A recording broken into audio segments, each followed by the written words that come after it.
So we got to raise a generation of black children who never seen a white Jesus. Were never conditioned to believe white women are more beautiful than a black woman. We have to raise a whole generation of black boys who can walk into a room with a white man and feel no inferiority at all. That's what we must do. And that's why I'm building the Frederick Douglass Marcus Garvey Academy. Yeah, so how do we reprogram that subconscious? Frederick Douglass, to whom I'm related by blood, he said, "It is better to raise strong children than to repair broken men."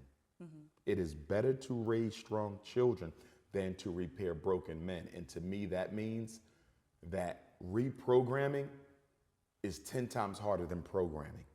We have to learn how to get it right the first time. Okay. You follow me? We have to learn how to get it right the first time. And the only way we're going to do that is by building our own schools. As long as black children are dependent on white people for their education, black people will always be dependent on white people for their salvation. Let me say it again. Wow. As long as black children are dependent on white people for their education, black people will always be dependent on white people for their salvation. Frederick Douglass Marcus Garvey Academy. That's your school. Yes, ma'am. Let's talk about it. The idea came to me while I was serving as vice principal of a charter school here in Philadelphia more than 10 years ago.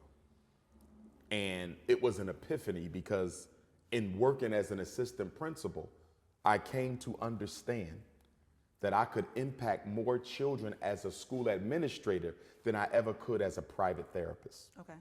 40 hours a week is 40 clients, right? Principal of a school, you got 400 kids every single day.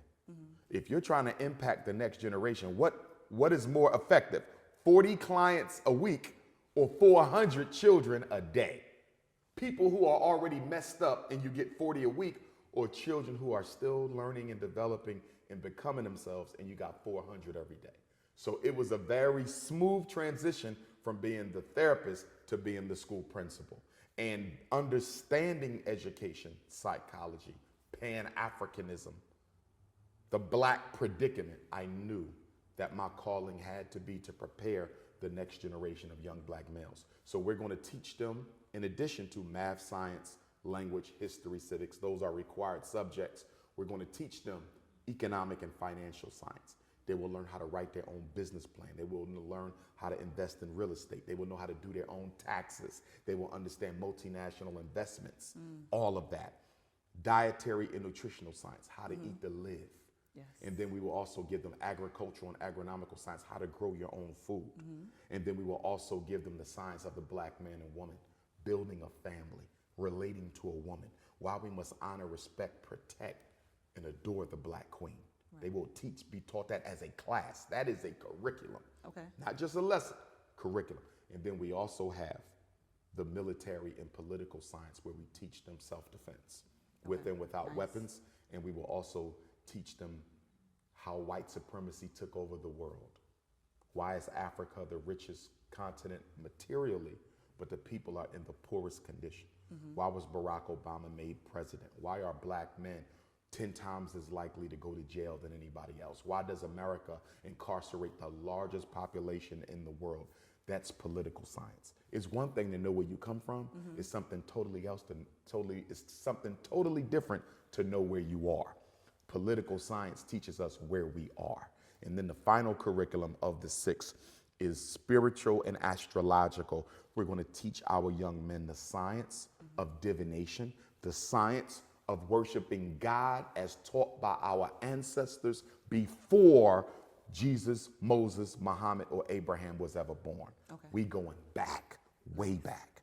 Okay, and because the Frederick Douglass Marcus Garvey Academy is zoned as a parochial school, I have to have a bona fide spiritual curriculum at the school in order to function. Nice. So how would a day go? Is it a 8 to 3 or it'll be a overnight? traditional school day. Okay. But my final vision is a residential school. Okay. Having attended one myself, I know the benefits of having total control of the child's operational schedule, not just the day, but the evening. And also how it builds bonds and unity. The young men and women I went to school with, we're still close because we lived together. Right. We grew up together. Now, of course, that school was based on patriotism. This school will be based on patriotism as well, but to African people, you understand. So understanding the psychological edge that a child gets growing up in an academy as opposed to just going 8 hours a day. In the final analysis, I want to have a residential school. Oh, wow. So who inspires you?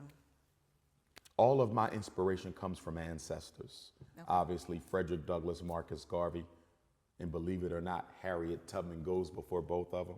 Mm-hmm. Most people, right? Many of the fathers of Pan-Africanism, Henry Highland Gardner.